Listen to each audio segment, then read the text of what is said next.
Oke, di video kali ini saya ingin memberikan review match untuk 3 pertandingan. Ada PSIS Semarang dengan Persija Jakarta yang bermain kemarin. Lalu hari ini ya ada Persib Bandung dengan Persebaya Surabaya. Dilanjutkan PSM Makassar dengan Madura United. Kita review secara cepat aja. Nanti untuk selebihnya saya ada keinginan ya untuk membahas satu persatu tim.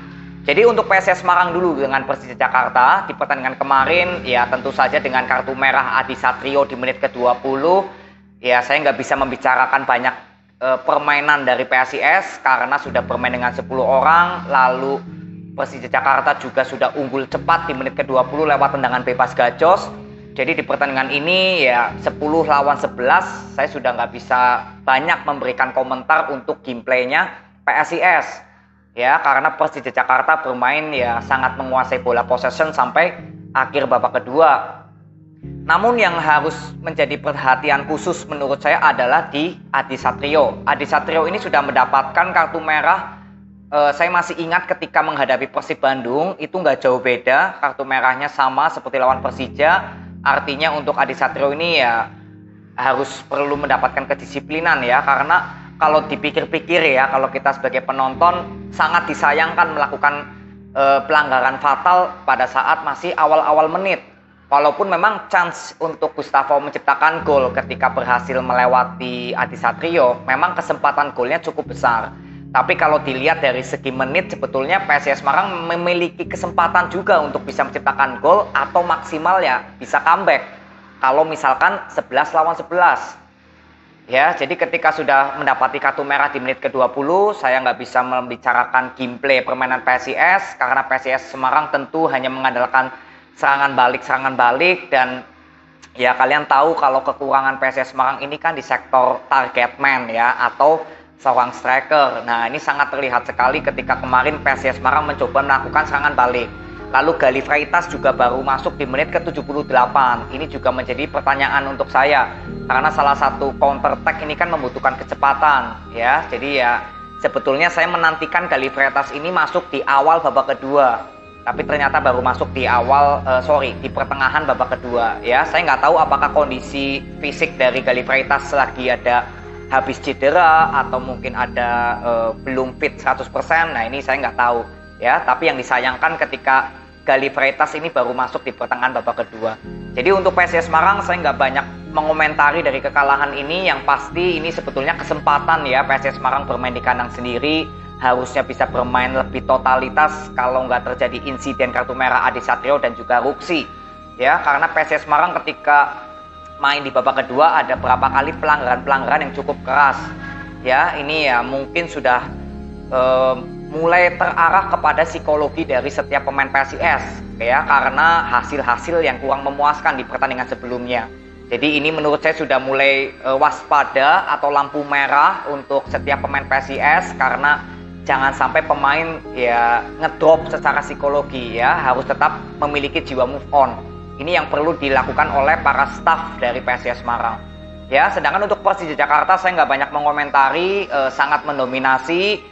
Lalu peluang-peluang juga sebetulnya nggak terlalu banyak ya, karena dengan kondisi Persija sangat mendominasi, tapi kalau boleh saya bilang peluangnya masih minim. Ya, peluang yang benar-benar berbahaya banget lah. Kalau setengah-setengah sih mungkin banyak, tapi yang berbahaya banget masih minim.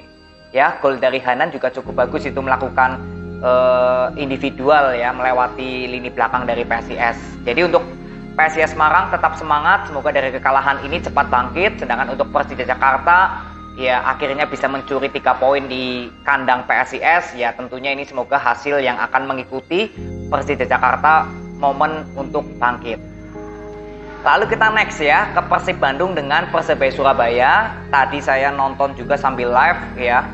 Jadi untuk Persib Bandung belum ada nama DDS ya, walaupun mungkin ya belum ada di bangku cadangan juga ya. Jadi artinya memang DDS belum fit dari cedera. Lalu di sini ada Ciro seperti biasa, ada Mailson ya, lalu Beckham Putra, Tirone. Nah, lalu Persebaya Surabaya sebetulnya nggak terlalu banyak masalah di line up ya. Mungkin di sini Tata yang justru dimainkan bersama dengan Ardi Idrus ya. Justru Catur yang masih di bangku cadangan baru masuk di babak kedua. Lalu kita lihat jalannya pertandingan, sebetulnya saya melihat kalau Persib Bandung lebih menguasai bola possession. Karena memang gaya permainan dari kedua tim sebetulnya sama ya, lebih bermain cepat. Berapa kali juga Persebaya Surabaya di pertandingan sebelumnya bermain lebih counter attack ya, dan itu memberikan hasil yang positif ya. Persebaya Surabaya bisa memperoleh kemenangan secara beruntun ya, bahkan belum terkalahkan sebelum melawan Persib. Itu kalau menurut saya karena proses permainan cepat. Nah, di pertandingan ini Persib Bandung ini sangat cepat untuk melakukan pertahanan. Inilah yang membuat Persebaya Surabaya nggak bisa melakukan permainan cepat. Saya masih melihat kalau mungkin chemistry dari para pemain Persebaya Surabaya ini belum terlalu terlihat kuat. Terutama dari sektor tengah ya, M. Rashid, Gilson, lalu Rivera, ini belum terlalu terlihat padu. Alhasil ketika Malik Rizaldi dan Bruno melakukan penyerangan, ya berapa kali momentumnya ini selalu telat ketika harusnya Adi Idrus dan ataupun Tata ya untuk melakukan intercept ke depan. Ini saya lihat berapa kali telat. Jadi Persib Bandung sangat cepat untuk melakukan defense line ya, atau posisi ke defense. Dan gol pertama dari Persib Bandung itu cukup bagus, itu individual dari Edo Febriansyah ya, itu shoot dari kaki kanan padahal bukan kaki favoritnya ya. Tapi itu golnya cukup bagus sekali. Lalu di babak kedua ketika Persebaya Surabaya harus bermain ekstra karena harus menyamakan kedudukan, ya memang untuk lebih mendominasi di babak kedua ya untuk Persebaya Surabaya daripada di babak pertama. Tapi ya masih seperti mentok ya, Flavio nggak terlalu banyak mendapatkan support. Bruno juga beberapa kali terlihat masih sering ya mendelay permainan. Malik Rizaldi yang baru saja pulang dari timnas juga masih belum terlihat maksimal bermain dengan Persebaya ya. Jadi ya saya melihat kalau pertandingan ini Persebaya Surabaya seperti hanya kekurangan chemistry atau kekompakan untuk melakukan penyerangan.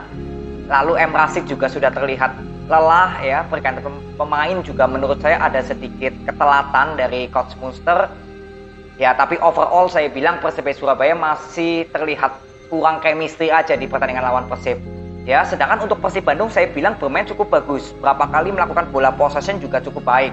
Terutama saya lihat peran dari Tirone dan juga Deddy Kusnandar. Ini dua pemain menurut saya cukup bagus untuk di sektor tengah antara melakukan penyerangan dan pertahanan untuk Persib ya. Lalu Ciro Alves akhirnya bisa melakukan gol individual lagi ya, di mana posisi kiper Ramadhani ya, ini Ramadhani juga cukup maju. Lalu juga hampir Tirone bisa menciptakan gol dari luar kotak penalti ketika Ramadhani ya sedikit melakukan blunder juga ya. Jadi ini semoga bisa menjadi perhatian khusus dari Coach Munster ya. Semoga ya antar pemain, antar lini ya semoga semakin padu untuk Persebaya ya, karena ini ya menghadapi Persib Bandung yang boleh dibilang gaya permainannya ciri khasnya hampir sama ya. Jadi ini mungkin yang saya bisa review dari pertandingan Persib dengan Persebaya. Jadi untuk Persib Bandung selamat kalian mendapatkan 3 poin, dan untuk Persebaya Surabaya tetap semangat ya dari kekalahan ini.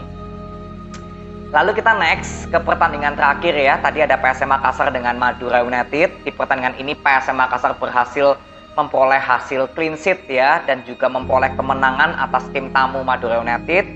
Ya, di satu sisi sebetulnya untuk Madura United ya, saya belum terlalu banyak bahas nih untuk Madura United di musim ini. Jelas terlihat ya kehilangan Jaja, kehilangan Rivera. Ya kalau Malik Rizaldi Tuharea saya masih bisa memaklumi lah pemain sayap. Tapi kehilangan Jaja dan Rivera ini Madura United benar-benar berubah sekali cara permainannya. Ya, saya kemarin nonton Madura United, saya lupa waktu itu nonton saat menghadapi Dewa United ya, yang 3-3 itu saya nonton. Bagaimana permainan Madura United itu cukup baik. Tapi yang saya sayangkan adalah ketika ya lawan PSM Makassar ini ya, dimana justru sektor depan ini terlihat kosong. Tidak ada seorang target man yang menurut saya cukup kuat. Karena terakhir saya bilang Brandao ya, yang sempat membela Madura United ya sebelumnya ke Bayangkara. Saya kira itu Brandao belum ada yang menggantikan posisi sebagai target man Madura United. Jadi dari sektor depan ini saya bilang masih sedikit buntu. Tapi untuk Madura United dulu ya, untuk PSM kita juga akan bahas, tapi saya fokus ke Madura United dulu. Untuk Madura United, di pertandingan ini saya bilang lebih baik daripada pertandingan kemarin saat imbang menghadapi Dewa United dan Persib Bandung. Kenapa saya bisa katakan lebih baik? Karena Madura United terlihat permainannya lebih menyatu.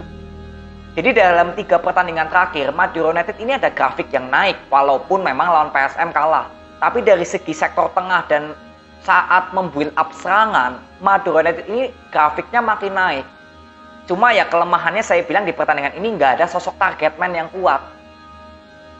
Ya, jadi berapa kali Madura United melakukan penyerangan ke pertahanan PSM itu melakukan intercept yang sudah cukup bagus lah. Kalau saya bilang Lulinha juga bermain cukup bagus. Sokor di kiri juga bagus. Tapi ya itulah kekurangan seorang playmaker ataupun ya seorang target man untuk Madura United. Sedangkan untuk PSM Makassar, seperti yang kemarin saya sudah pernah buat videonya, saya nggak terlalu banyak mengomentari PSM.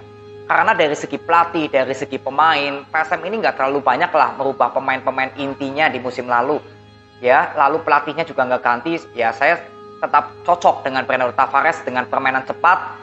Walaupun saat menghadapi Dewa United ya, PSM Makassar menang, saya lupa waktu itu menang berapa ya, 3-1 ya. Saya mengatakan kalau PSM permainannya belum maksimal.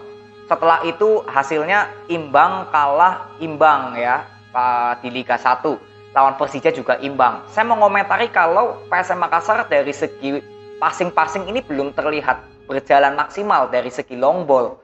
Tapi di pertandingan ini, saya justru melihat PSM Makassar ini makin bagus. Terutama dari Tetan dan juga Ricky Pratama itu. Di babak kedua bermain cukup bagus dari sektor sayap.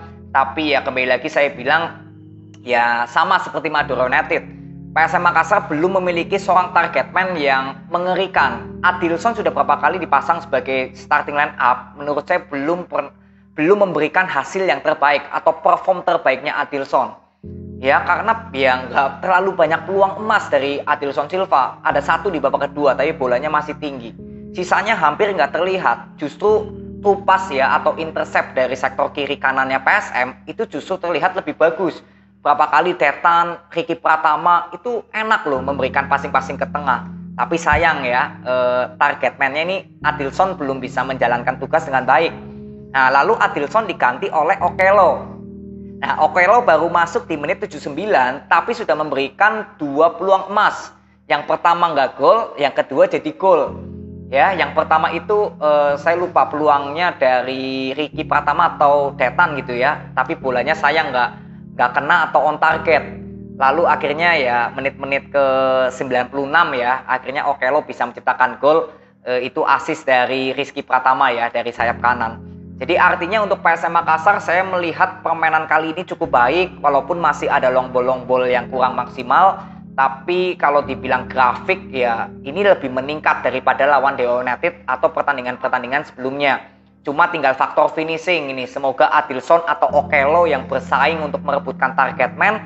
Ya semoga ini 2 striker dari PSM bisa lebih padu lagi. Jadi persaingan Adilson dengan Okello semoga bisa memberikan penyerangan PSM lebih tajam. Karena kurang apa gitu loh PSM Makassar dari sektor sayap. Berapa kali sudah memberikan umpan manja kepada strikernya atau target man-nya. Tapi ya itulah kembali lagi ke kualitas target man. Ya, Tetan bermain cukup bagus, lalu Ricky Pratama bagus ya, ini pemain muda yang menurut saya kedepannya penuh dengan jalan yang bagus ya kalau bisa konsisten seperti ini. Ya, jadi 2 gol yang tercipta dari Okello itu cukup bagus, lalu Yuran Fernandes ya dari servis bola mati itu juga posisinya sangat free. Ya, jadi saya kira ini sangat layak ya kemenangan untuk PSM karena PSM Makassar di sektor sayap ini cukup bagus ya, di sektor tengah juga cukup baik. Sedangkan untuk Madura United, ya kelemahannya saya bilang tinggal di seorang target man. Ya, karena berapa kali sektor tengah Madura United ini justru lebih kuat daripada pertandingan sebelumnya. Ya, paling ini aja video yang saya bisa berikan untuk Madura United dan juga PSM. Selamat untuk PSM Makassar yang mendapatkan 3 poin. Dan untuk Madura United dengan kekalahan ini semoga lekas bangkit. Ya, jadi ini aja. Terima kasih. Semoga bermanfaat. Sampai ketemu di video berikutnya. See you.